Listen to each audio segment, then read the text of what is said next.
இன்றைக்கு மே மாதம் 8ஆம் தேதி புதன்கிழமை. இன்று தேவன் நமக்கு தரும் ஜீவ நீரூற்றான இறை வார்த்தைகள் புனித யோவான் எழுதிய நற்செய்தி இறை வார்த்தைகள் 12-15 முடிய, இயல் 16 இறை வார்த்தைகள் 12-15 முடிய. நான் உங்களிடம் சொல்ல வேண்டியவை இன்னும் பல உள்ளன, ஆனால் அவற்றை இப்போது உங்களால் தாங்க இயலாது. உண்மையை வெளிப்படுத்தும் தூய ஆவியார் வரும்போது அவர் முழு உண்மையை நோக்கி உங்களை வழி நடத்துவார். அவர் தாமாக எதையும் பேச மாட்டார், தாம் கேட்பதையே பேசுவார். வரப்போகிறவற்றை உங்களுக்கு அறிவிப்பார். அவர் என்னிடமிருந்து கேட்டு உங்களுக்கு அறிவிப்பார். இவ்வாறு அவர் என்னை மாட்சிப்படுத்துவார். தந்தையுடையவை யாவும் என்னுடையவையே. எனவேதான் அவர் என்னிடமிருந்து பெற்று உங்களுக்கு அறிவிப்பார் என்றேன். ஆண்டவரின் அருள்வாக்கு. கிறிஸ்துவே மக்கு புகழ். எங்களுக்குள்ளே வாசம் செய்யும் ஆவியானவரே, இந்நாளில் சித்தம் போல் நடத்தி செல்லும் ஐயா. எங்களுக்குள்ளே வாசம் செய்யும் ஆவியானவரே, இந்நாளில் சித்தம் போல் நடத்தி செல்லும் ஐயா. ஆவியானவரே, ஆவியானவரே, பரிசுத்த ஆவியானவரே, ஆவியானவரே, ஆவியானவரே, பரிசுத்த ஆவியானவரே, எங்களுக்குள்ளே வாசம் செய்யும் ஆவியானவரே, இந்நாளில் சித்தம் போல் நடத்தி செல்லும் ஐயா. எப்படி நான் ஜெபிக்க வேண்டும், எதற்காக ஜெபிக்க வேண்டும் கற்றுத்தாரும் ஆவியானவரே. வேத வசனம் புரிந்து கொண்டு விளக்கங்களை அறிந்திட வெளிச்சம் தாரும் ஆவியானவரே. வேத வசனம் புரிந்து கொண்டு விளக்கங்களை அறிந்திட வெளிச்சம் தாரும் ஆவியானவரே. ஆவியானவரே, ஆவியானவரே, பரிசுத்த ஆவியானவரே, எங்களுக்குள்ளே வாசம் செய்யும் ஆவியானவரே, இந்நாளில் சித்தம் போல் நடத்தி செல்லும் ஐயா. நடத்தி செல்லும் ஐயா, நடத்தி செல்லும் ஐயா. இன்றைக்கு நம் தேவன் தரும் ஜீவ நீரூற்றான இறை வார்த்தைகளை கேட்டோம். புனித யோவான் எழுதிய நற்செய்தி இயல் 16 இறை வார்த்தைகள் 12-15. ஏசப்பா என்ன பண்ணாரு, சீடர்களை நோக்கி சொன்னாரு, நான் இன்னும் உங்களுக்கு சொல்ல வேண்டியது நிறையா இருக்குப்பா, ஆனால் அவற்றை இப்போ நான் உங்களால் சொன்னாலும் தாங்க முடியாது. ஆனால் இதை உண்மையை வெளிப்படுத்தும் ஆவியார் அவர் வரும்பொழுது தான் முழு உண்மையை நோக்கி உங்களை அவர் வழி நடத்துவார். அவர் தாமாக எதையும் செய்ய முடியாது. ஏன்னா தாம் கேட்பதையே, அதாவது தாமாக எதையும் பேச மாட்டார், தாம் கேட்பதையே பேசுவார். வரப்போகிறவற்றை உங்களுக்கு அறிவிப்பார். ஆனால் எப்படின்னு கேட்டிங்கன்னா, அவர் என்னிடமிருந்து கேட்டு தான் உங்களுக்கு அறிவிப்பார். இது என்னன்னா, என்னை மாட்சிப்படுத்தக்கூடிய ஒரு செயலாகும். என்னை அவர் மாட்சிப்படுத்துவார். தந்தையுடைய யாவும் என்னுடையது. அதனால எனவேதான் அவர் என்னிடமிருந்து பெற்று உங்களுக்கு அறிவிப்பார் என்றேன். பார்த்தீங்களா? அதனால இப்போ என்ன நமக்கு இதனால தெரியக்கூடிய வார்த்தை என்னன்னா, தூய ஆவியார் முழு உண்மையை நோக்கி உங்களை வழி நடத்துவார். அவர் எதையும் தாமாக பேச மாட்டார். புரிஞ்சிச்சுங்களா? கேட்பதையே பேசுவார். தாம் கேட்பதை தான், ஆண்டவர்கிட்டருந்து என்ன கேட்குறாரோ அதைத்தான் பேசுவார். போகின்றவற்றை உங்களுக்கு அறிவிப்பார்.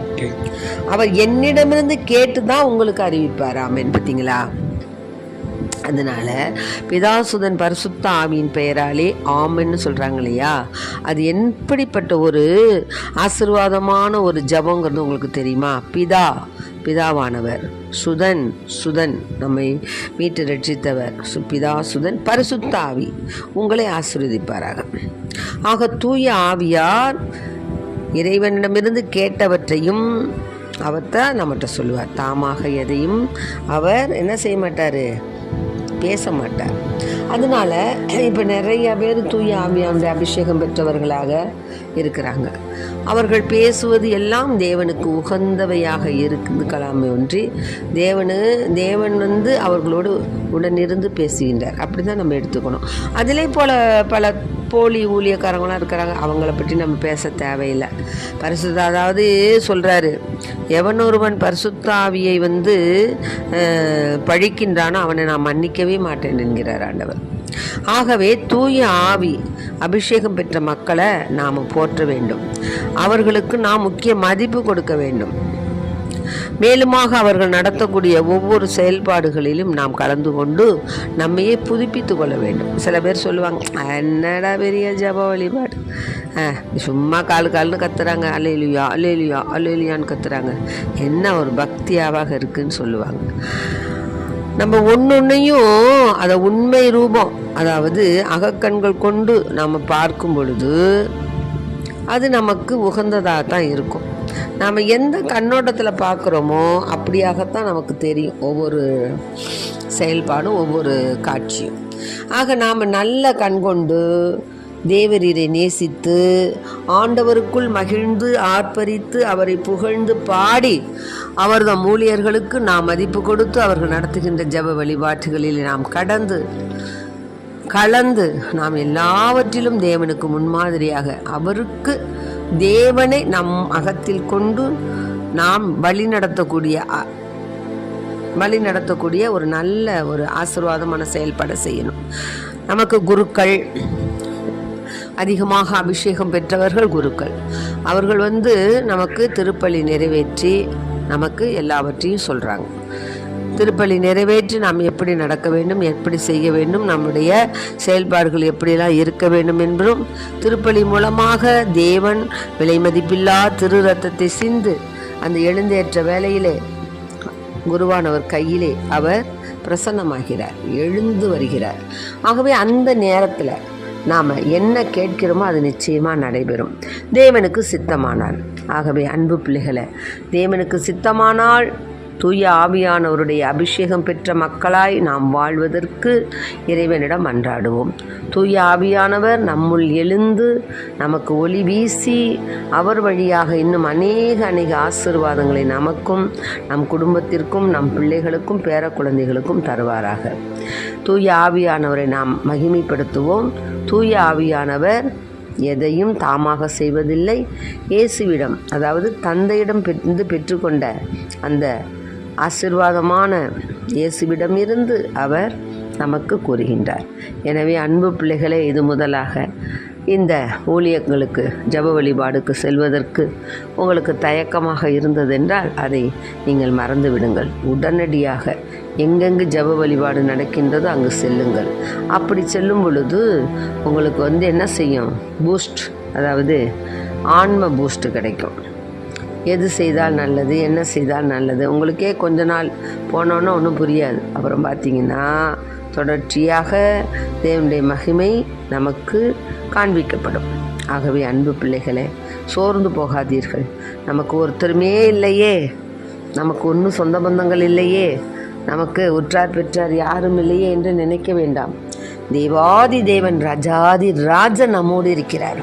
ஆகவே அச்சம் என்பதை தவிர்த்து, என் அப்பன் இயேசுவின் வல்லமையினாலே நான் உயிர் வாழ்கிறேன், அவர் என்னை தாங்குவார், தப்பிவிப்பார், அவர் என்னை பெருமைப்படுத்துவார், அவர் எனக்கு எல்லாவற்றையும் செய்வார் என்ற அந்த உன்னத நோக்கத்தோடு நாம் இயேசுவில் அடிபணிந்து அவர் பாதத்தை பற்றி கொண்டு அவரில் நாம் சரணாகதி அடைவோம்.